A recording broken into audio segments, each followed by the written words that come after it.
maman, regarde derrière, il y a le monsieur. Il y a un bois qu'il a pris pour casser ses deux bras. C'est la machette là, il a pris pour macheter sa tête et sa bouche. Si ce n'est pas Dieu là, je ne sais pas quand même aujourd'hui, ma fille va s'asseoir comme ça. Il n'a pas pu sucer mon sang parce qu'au moment où il devait profiter, c'est là que quelqu'un est sorti. Rebecca, Charlotte, Aou et Cathy. 4 femmes qui ont eu le malheur de croiser le chemin de ce dangereux homme seront ses victimes. Plus rien ne sera comme avant pour elle. Série Rebecca est une mère de 4 enfants, ménagère et paysanne. Elle participe à sa manière aux charges de la maison et prend soin du champ du couple en vue de soutenir son mari, qui lui est ouvrier en bâtiment. Le 14 décembre 2022, comme à son habitude, Rebecca part au champ, mais elle ne savait pas que ce jour-là, elle allait frôler la mort.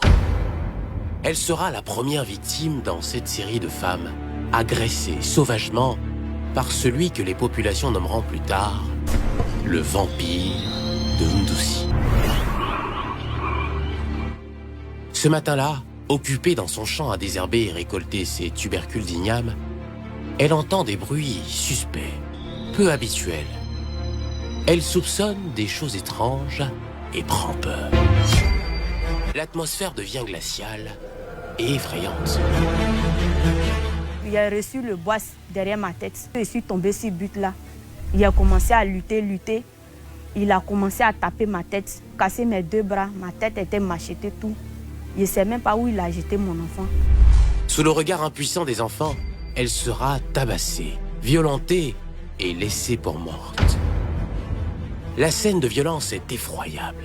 Mais l'un de ses enfants, le garçon, traumatisé par ce qu'il venait de voir, réussit à s'échapper et part alerter le voisinage en appelant les secours. Il était à la maison, son fils est venu m'appeler. Ah, tanti, il y a un monsieur et puis maman, ils sont dans la chambre, on va faire par là. J'ai dit qu'il y a un monsieur. Donc c'est là, maintenant, je courais derrière le petit.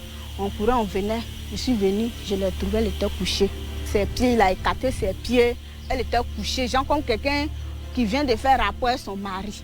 Capeux, le mari de Rebecca qui ne se doutait pas de ce qui s'était passé la veille, prend la route le matin pour le village de Cagnancé, où il doit exécuter un marché. Sur le chemin, il reçoit un appel d'urgence pour l'informer de l'agression de sa femme.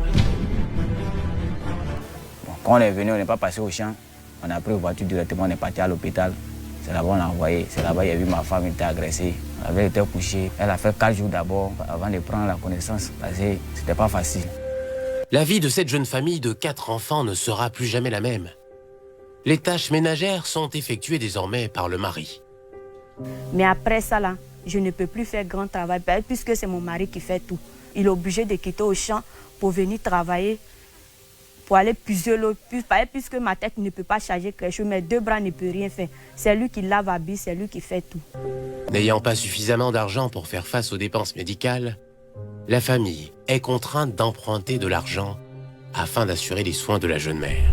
On m'a dit, ces 2 bras, ils vont faire opération. On me dit, non, un bras fait 470 000. Je dis, ah, Salomon, il ne peut pas tenir. Actuellement, il n'est pas 470 000, les 2 bras. Ça me fait déjà quelque chose de 800 000 et quelques. Donc, je n'ai pas l'argent pour soigner ça. Les examens médicaux ont révélé les armes utilisées par l'agresseur.